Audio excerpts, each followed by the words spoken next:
வணக்கம் நண்பர்களே. நாம் இந்த வீடியோவில் பார்க்க இருக்க விஷயம் என்று சொன்னால் சிங்களத்தில் எப்படி ஆவண்ணா எழுதுறன்றதை பற்றியும் அது தொடர்பான சில டீட்டெயிலான முக்கியமான விஷயங்கள் பற்றியும் பார்க்க போகிறோம்.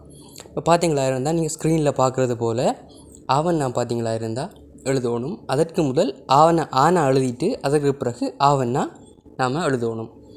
இதில் முக்கியமான விஷயம் என்று சொல்லி பார்த்தீங்களா இருந்தால் இந்த எழுதும்போது அந்த எழுத்து போய் வர வடிவங்கள் மிக முக்கியமானது.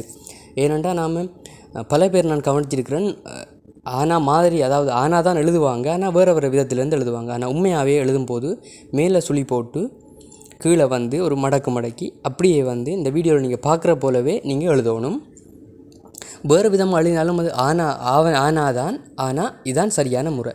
இதற்கு பக்கத்தில் பார்த்தீங்களா இருந்தால் நம்ம டி எழுதுகிற மாதிரி ஒரு எழுதி நடுவில் பார்த்தீங்களா இருந்தால் கோடு போடாமல் விட்டால் ஓகே, அது ஆவண்ணாண்டு அர்த்தம். ஸோ இந்த ஆனாக்கும் ஆவண்ணாக்கும் என்ன வித்தியாசம் என்று சொல்லி பார்த்தீங்களா இருந்தால் இந்த பக்கத்தில் வர இந்த கோடு போல், அதாவது டி மாதிரி எழுதுகிற இந்த விஷயம்தான் வித்தியாசம். ஸோ இது என்ன அப்படின்னு சொல்லி பார்த்தீங்களா இருந்தால் சிங்கள மொழியில் இருக்கிற அதாவது ஒரு இலக்கியம் என்று சொல்லலாம், இலக்கணம் என்று சொல்லலாம், எழுத்து இலக்கணம் என்று சொல்லி. எப்படின்னு சொன்னால் இப்படி இந்த அதாவது டி மாதிரி எழுதுகிற இது பார்த்தீங்களா இருந்தால் இந்த எழுத்து வடிவம் நம்மளோட தமிழில் இருக்கிற அரவுக்கு சமம். அதாவது நம்ம சானா எழுதிட்டு சாவண்ணா எழுதும்போது ஒரு அரவொண்டு போடுவோம். ஸோ அந்த அரவுக்கு சமமான எழுத்து தான் இந்த டி மாதிரி எழுதிட்டு நடுவில் கோடு போடாமல் விட்டுருக்கிற எழுத்து. ஸோ இதை பார்த்தீங்களா இருந்தால் நீங்கள் எல்லா இடத்துலையும் நம்ம, அதாவது சவுண்ட் வரக்கூடிய எல்லா இடத்துலையும் நம்ம யூஸ் பண்ணலாம். இப்போ உதாரணத்துக்கு நம்ம பானாவை பாவண்ணாவாக மாற்ற போகிறோம் என்று சொல்லி நீங்கள் பார்த்தீங்களா இருந்தால் நான் முன்னவே சொன்ன போல்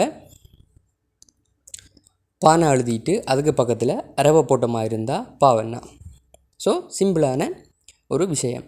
இதே போல் சிங்களத்தில் நான் மேலே எழுதி காட்டுறது பார்த்தீங்களா இருந்தால் சிங்களத்தில் வர பானா கிட்டத்தட்ட ஒரே மாதிரி தான், நம்மளுடைய தமிழ் பானா மாதிரி தான் சிங்களத்தில் இருக்கிற பானாவும்.